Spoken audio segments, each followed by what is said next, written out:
This is the Palin Update on SaraNet Radio.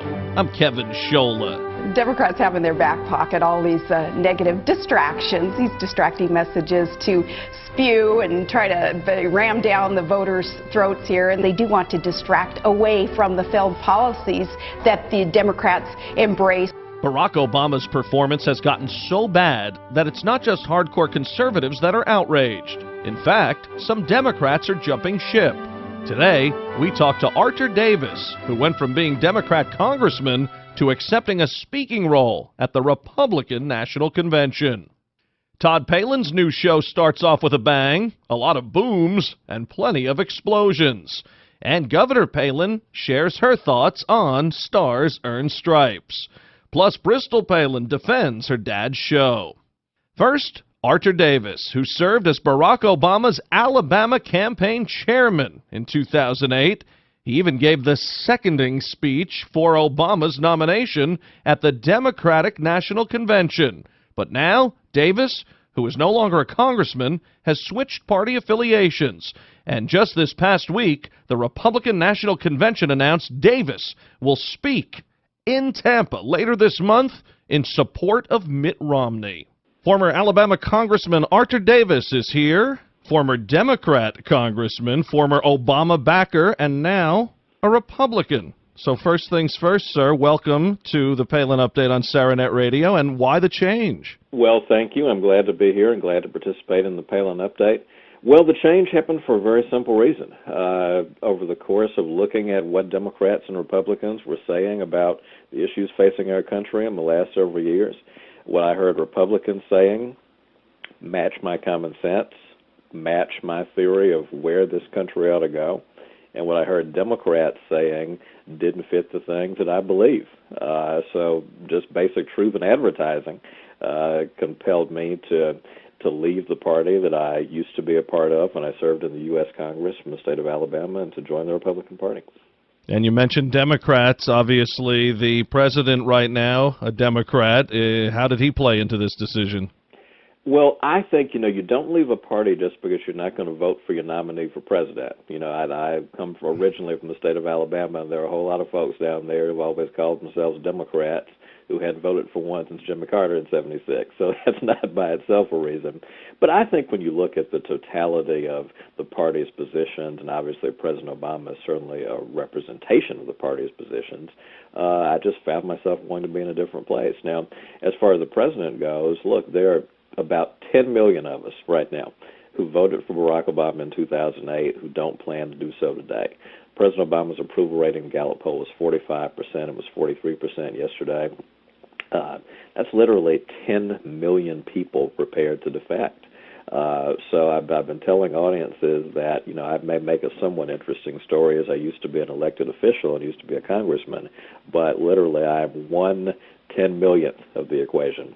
A lot of people who voted for the president 4 years ago are leaving because they don't think the president's delivering on his promises. They think the president's moved the Democratic Party too far to the left, and they think that instead of becoming the united, less polarized country that Barack Obama campaigned on, we've become more divided than ever. And even though you have been an elected official, a black man from the South, a lifelong Democrat changing to the GOP, that speaks volumes about Obama's performance or lack thereof. How about his recent moves on marriage and immigration? Very erratic. Is he just to the point now where he knows he could actually lose this race, so he's throwing anything out there hoping it'll stick and get him some extra votes? Well, I think the president, frankly, seems to have a pretty deliberate strategy. It's a strategy of honestly stitching together the different elements of the Democratic base, demographically, socially, and hoping that somehow we can stitch together enough of those elements to just eke out a 50% victory. I think a lot of people are kind of tired of this interest group of the month politics. The president changed his position on gay marriage. I think we all suspect that that's partly political, based on him sensing that it would help firm up a small but meaningful part of the Democratic base. The president changed his position on immigration a week ago after previously saying that he couldn't act by executive order and it would take Congress to break the logjam on immigration. He changed his mind a week ago. I wouldn't be surprised if the president changed his mind on the Keystone Pipeline next month, because he may think that will pick him up some votes from some union members. I think there's a pattern of figuring out what do we need to do to kind of eke our way to 50% plus one, but that's not who he campaigned as 4 years ago. 4 years ago, the president campaigned as someone who was not going to treat Americans as different collections of interest groups, but as one united country that had one broad sense of national identity. So this group of the month politics, I don't think is going to serve his interests very well.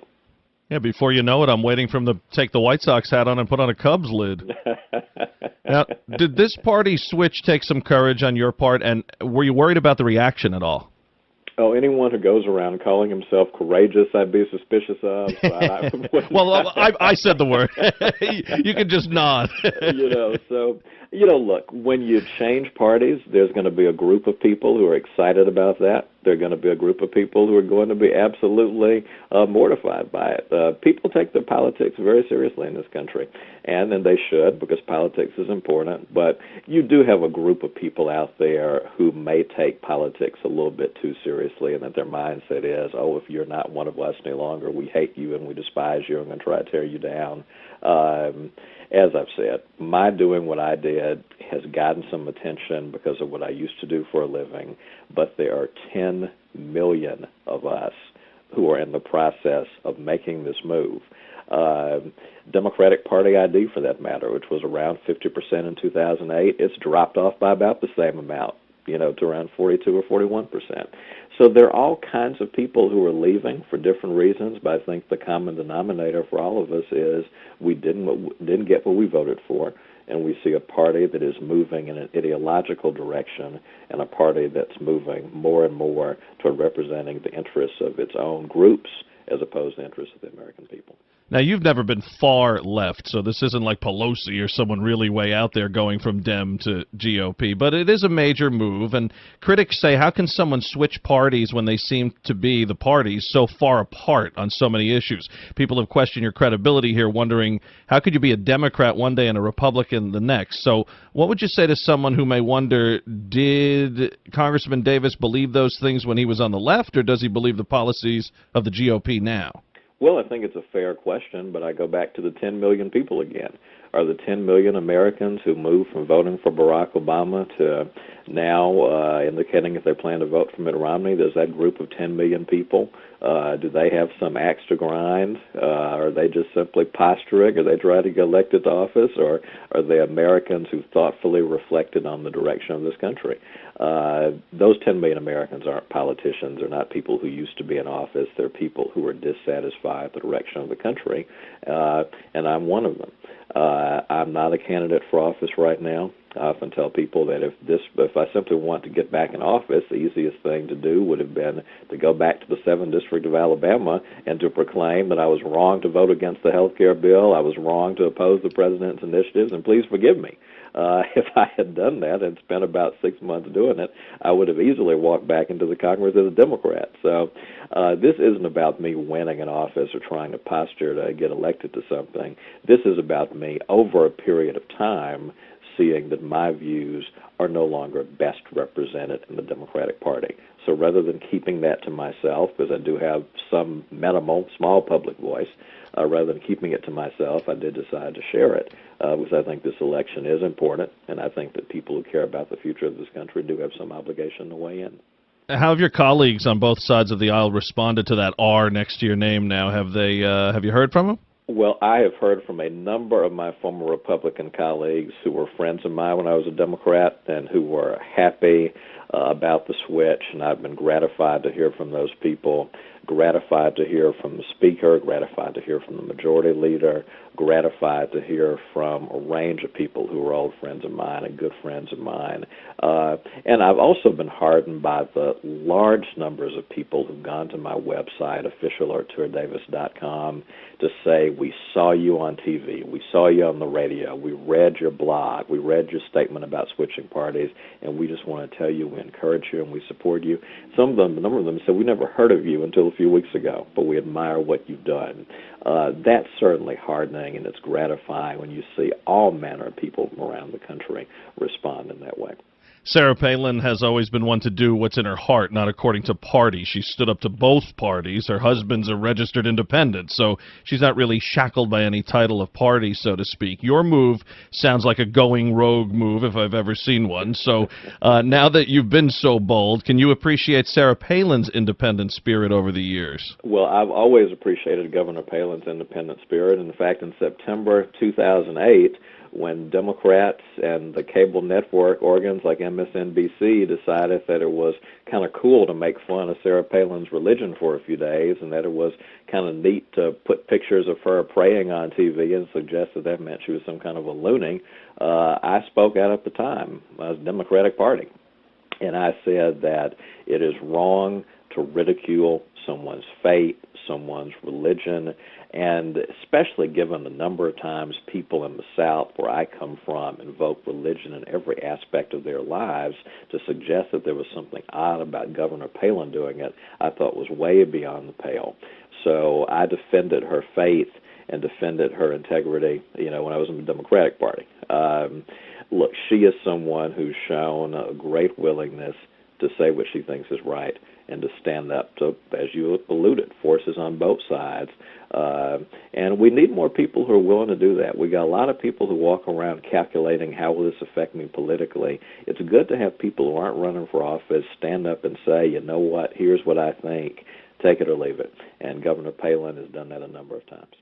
We had Mia Love here a few weeks ago, a young black candidate running for Congress in Utah. Are you happy to see more blacks getting into the process, particularly in the GOP? Well, I wrote Mia Love a $500 check, and I'm not a rich man, so obviously I'm happy to see her doing what she's doing. I wish her a lot of luck. Haven't met her, but she seems to be an incredibly talented lady who's running a superb campaign, and I'm glad to see her doing it. She's doing it the old-fashioned way. She was a good mayor, demonstrative of the city that she represents in Utah as a mayor. She's done a good job, has shown she can work with all kinds of different people and recruit industry and bring in business. She's running for Congress now, and I love what she says. Whenever people say, how do you judge policy, she says, I have a threefold step. First of all, can we afford it? Number two, if we afford it, can we sustain it? And number three, is it part of my job to do this? That's the question about, is it part of my jurisdiction? Is it constitutional for Congress to do this? We need more people like Mia Love in the U.S. Congress, because not enough members of Congress get to that last question. Not enough members of Congress ask the question, do we even have the power to do this? We got Obamacare 2 years ago because a lot of members of Congress didn't even bother to ask the question, is it constitutional for the government to intrude into the healthcare system in this way? And now we're having to depend on the Supreme Court to set things right. But I think what Mia Love represents is the notion that any American can run for office, regardless of where you live, regardless of whether people of your race live in a particular community. So I think she's good for America, much less Utah. Other than just Obama, your switch also proves how outrageous this Democrat Party has become. This isn't the John F. Kennedy Party anymore. Is it more like a party where Occupy Wall Street and Eric Holder and Nancy Pelosi are the norm? It's not even the Bobby Kennedy Party. When Robert Kennedy, who most people view as being a pretty committed liberal, when Bobby Kennedy was alive, people asked him about the schools in the inner city, and Bobby Kennedy famously said that the least trusted institution in the inner city is the public school. And he went on to make the point that it was weak, abysmal public schools that were ultimately contributing to the damage that already existed in the inner city. Well, that was a liberal Democrat, Bobby Kennedy, who made that point. And can you imagine a liberal Democrat today standing up and saying the biggest problem in the inner city is the public school? If Democrats said that today, the teachers union would be on your doorstep in a minute saying, what, you don't support teachers? There used to be a time when there were thoughtful people in the Democratic Party who had doubts about bureaucracy. Bobby Kennedy doubted that the Great Society would work because he thought it centralized too much power. Bobby Kennedy doubted that the Great Society would work because he thought that it had too many sloppy standards of accountability in terms of how money was spent in many communities. Those were concerns that came from someone that we view as being a liberal today. but they were concerns that were mainstream Democratic concerns in the 1960s. Today, the Democratic Party has turned into a reflexive defense of government, a reflexive defense of more spending, a reflexive defense of the status quo, and that's very different from what Jack and Bobby Kennedy represented. I think you could even argue it's not even the Bill Clinton party anymore. Congressman Davis, I appreciate you being here. Are you near Montgomery at all? Well, no longer. Right now, we live in Arlington, Virginia. So okay. We're a long way away from Montgomery, but that's the place where I grew up. Oh, it is? Okay, so you're familiar with the Biscuits? I'm very familiar with the Biscuits. Okay, that is. I've been a booster for them, and that is that is the best logo in baseball, if you ask me. A biscuit with a butter tongue coming at you on your hat. You don't see that too much, but that's a lot of fun. And let me tell you, I appreciate you doing this, and glad to do it. And I really commend you. And I think it takes some courage to do this with some of the pressure that's out there, especially for people in the Democrat Party, especially a minority. But sir, I tell you this. I hope you get back in politics, not just because you've changed over to the Republican side, but you know what? With a voice like yours, I don't want you taking my job. so, cards on the table. You're too kind. You're way too kind. Congressman nice to talk to you. Artur Davis, we will be in touch again. I am looking forward to see what's in store for you in the future. Thanks again for being here. Thanks a lot. Take care. Bye-bye. Bye. To learn more about Republican Artur Davis, visit his website, officialarturdavis.com. Plenty of information there, including more on his speaking role at the Republican National Convention. Well, Todd Palin wowed TV audiences this past week. NBC's Stars Earned Stripes debuted to rave reviews, and Palin shined. Todd Palin finishing a difficult mission despite one of his team members dropping out after nearly drowning. Who was your celebrity? Todd Palin. You had Todd Palin. Todd Rambo Palin. In what respect is he Rambo? He was tough, you said, right? He's not a man of many words. His actions speak so much louder than anything he could have possibly said. And Mission 1, Episode 1, that's him walking like God over the mud. And this was the assessment of military and law enforcement personnel. Great job by the first dude, and we look forward to the next episode. Governor Palin wished Todd and the others good luck before the show, calling Stars Earned Stripes a great program that celebrates the heroism of our U.S. Armed Forces and first responders and raises money for charities supporting them. You know, the rest of the cast in this program is very likable as well, from Nick Lachey to Eve Mendez, and of course, our American heroes. Bristol Palin hit it out of the park again this past week with another great blog post, this time calling out Desmond Tutu and the other Nobel Peace Prize winners that ripped Stars Earned Stripes. Bristol pointed out that we should honor martial courage. It's a mistake to assume pacifism equals peace. And the show opens the eyes of those who may not appreciate our men and women in uniform. Well said, Bristol. Check out all her writing at pathos.com. Folks, remember, you can follow us right on Twitter at SarahNetRadio, and we are now on Facebook, too, so please like Sarah Net Radio on Facebook. And don't forget, the Palin Update is now on demand, so just head to SarahNetRadio.net, pick the show you want to hear, and you can listen anywhere, anytime. Well, that'll just about do it for this edition of the Palin Update on SarahNet Radio. Visit SarahNetRadio.net for continuing coverage of Governor Palin. I want to thank everyone here at SarahNet Radio. Thanks to Artur Davis, and thank you for listening today. Please be sure to join us next time for another edition of the Palin Update. I'm Kevin Scholla. Have a pleasant day.